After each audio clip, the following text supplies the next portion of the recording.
இந்தியாவின் முதல் முஸ்லிம் மறைவழி கண்ட மாமன்னர் 3ஆம் சேரமான் பெருமான்.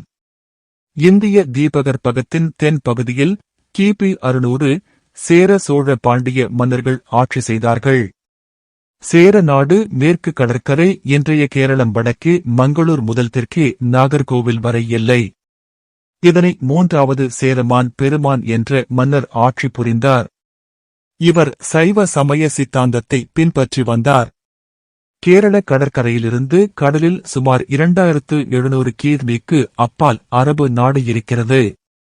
அங்குள்ள மக்கா மதீனா பகுதிகளிலிருந்து அரபு வியாபாரிகள் முகம்மது நபி சல் அவர்களின் தோழர்கள் கடல் வாணிபத்திற்காக சேர நாடு வந்தார்கள். அவர்கள் மூலமாக இஸ்லாத்தின் ஏகத்துவத்தையும் குரானின் மேன்மையும் கேட்டு நர்ந்தார். மன்னர் சேரமான். வணக்கத்திற்குரியவனிறைவன் அல்லாஹ் ஒருவனே, அவனைத் தவிர வணங்குவதற்குரிய வேறு கடவுள் இல்லை. முகம்மது நபி சல் இறைவனுடைய திருத்தூதரும் இறுதி நபியும் ஆவார் என்ற கலிமாவை ஏற்று இஸ்லாத்தை தழுவினார். பிறகு அரபு நாடு சென்றார். இவரே இந்தியாவில் இஸ்லாத்தை தழுவிய முதல் முஸ்லிம் ஆவார். அல்ஹம்துலில்லாஹ். ஆதார நூல் மறைகண்ட கண்ட மாமன்னர் சேரமான் பெருமாள். ஆசிரியர் எம். யூசுப். வெளியீடு மறுமலர்ச்சி பதிப்பகம், திருச்சி. நபி சல் காலத்திலேயே தம் ஆட்சியதிகாரங்களையெல்லாம் பிறரிடம் ஒப்படைத்துவிட்டு புனித மெக்காவுக்கு சென்ற மன்னர் திரும்பி வரவில்லை என்று சொல்லப்படுகிறது. சேரமான் ஜும்மா பள்ளிவாசல். சேரமான் ஜும்மா மசூதி, சேராமன் ஜும்மா மஸ்ஜித் இந்திய மாநிலமான கேரளாவில் எர்ணாகுளம் மாவட்டத்தில் உள்ள கொடுங்கல்லூர் என்ற ஊரில் உள்ளது. இது கிபி 612ஆம் ஆண்டு மாலிக் பின் தீனார் என்பவரால் கட்டப்பட்டது. இது இந்தியாவின் முதல் பள்ளிவாசல் மற்றும் உலகின் 2வது ஜும்மா பள்ளிவாசல் ஆகும். இதன் பழைய தோற்றம் மற்ற உலக பள்ளிவாசல்கள் போல் அல்லாமல் கிழக்கு நோக்கி அமைந்து உள்ளது.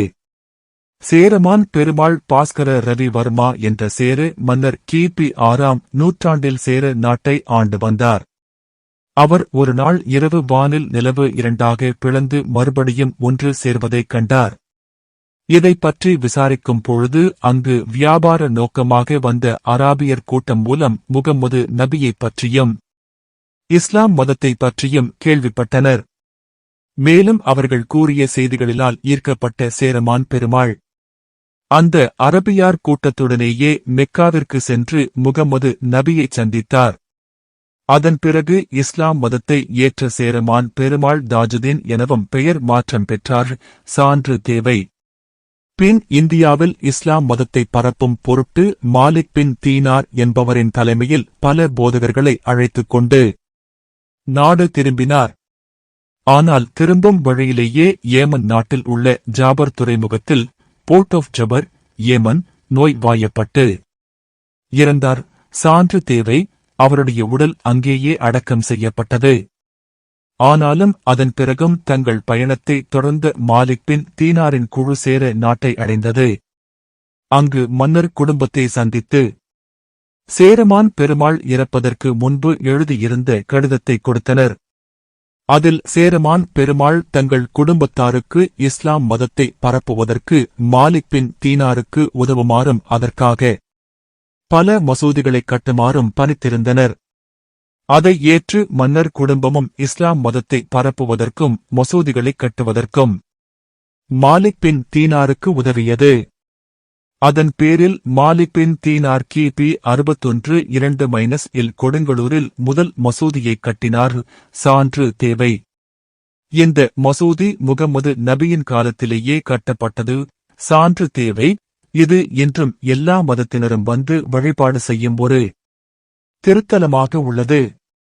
இன்றும் இந்த மசூதி சேரமான் பெருமாளின் வம்சத்தினரான கொச்சின் அரச குடும்பத்தினருக்கு முதல் மரியாதை கொடுக்கிறது. இங்கு மிகவும் பழமையான ஒரு தாமிர விளக்கு உள்ளது. இதற்கு எல்லா மதத்தினரும் எண்ணெய் கொண்டு வந்து விடுகின்றனர். மேலும் இங்குள்ள ரோஸ்வுட் சொற்பொழிவு மேடையும் மின்பற்படி கரும்பளிங்கு கற்களும் மிகவும் பழமையானதாகும். இதில் கரும்பளிங்கு கற்கள் மெக்காவில் இருந்து எடுத்து வரப்பட்டதாக நம்பப்படுகிறது.